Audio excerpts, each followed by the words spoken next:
passport agent in the agency said to my face, I have some doubt about your identity, because he was looking at the materials that I put in front of him, and there was a messenger who was applying for a passport who didn't know you could leave these questions unanswered. They didn't know where he was going and when he was going. I left it open. So that smelled like big time. I was lucky enough that maybe I was his last customer. Maybe he wanted to go home, or I was actually clever enough to remove my documents that were in front of him at the counter and walk out with them. So maybe I was also lucky that he didn't remember my name. When he said that to you, you just took your papers away? No, first he said, he was polite enough, he said, to prove who you are, why don't you fill out this additional questionnaire? And he gave me that questionnaire, and I walked to the back and I looked at the first question, and it says, oh, you know what I'm talking about. The question was, where did you go to high school? Right then and there was no record of a Jack Barsky having gone to high school. Because Barsky, I knew that instinctively, because Barsky was and still is a very, very rare name. The only school that I was aware of was part of my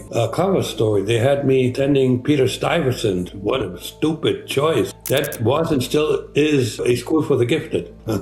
You're saying by saying Stuyvesant High School, they were giving you too famous a high school where people could too easily check. Oh, no, they would have immediately called him up. Is there a record of this guy attending here at your school? And immediately somebody would have knocked on my door and said, can we have a chat with you?